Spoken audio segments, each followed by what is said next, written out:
If you happen to make your way to Andijan, the most important thing for you to do is to try the two different lagmans. The one on the left is the Andijan lagman, which is what this place is super famous for.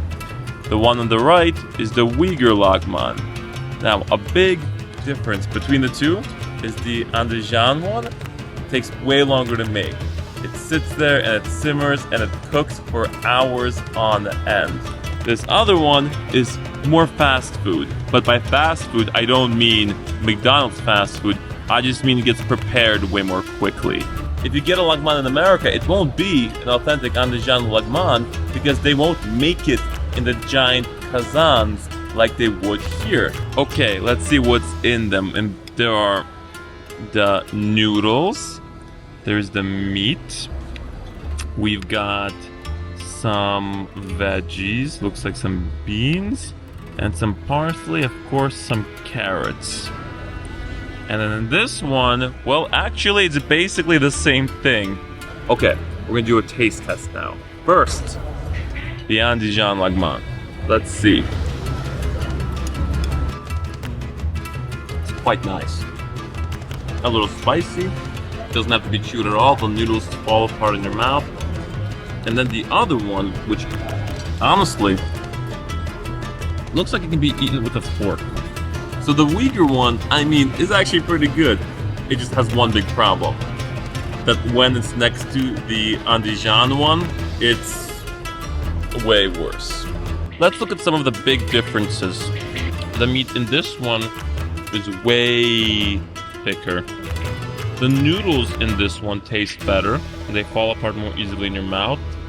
The noodles in this one are a little bit more rubbery. The Uyghur lagman is kind of greasier, feels a little bit more oily. And the flavor is just better and stronger in the national Andijan one. Now the Uyghur one, by the way, actually isn't really from this region, but you can get it here.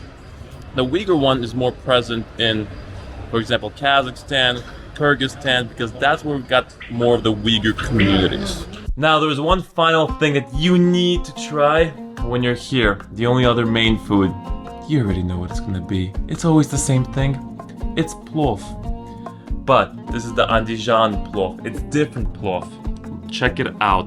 The main thing is that they use an entirely unique rice in this plov. This is a Dev-zira rice. This rice is so important because it absorbs the flavor, it absorbs the fat of the sheep and of the lamb, I should say. And you know it's legit, not when it comes plate by plate for each person, but when it just comes in this giant bowl essentially, and everybody takes what they want. So the proper way to eat this isn't actually to put in a plate. Everybody digs into the plov themselves. Now traditionally, you're just gonna use your hands, you're gonna grab it, and then you're gonna eat it. And everybody goes in and does it. He did it, I just did it. Get some meat in there. And the reason behind this is very important. When you use the spoon to eat it, there's multiple things involved.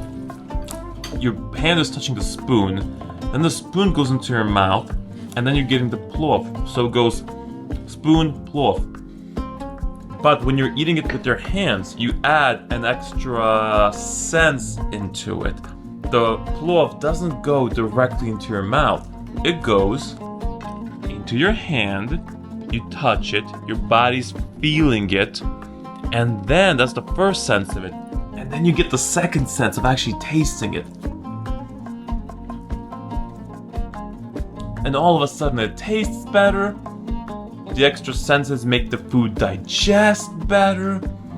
Just a way better experience overall.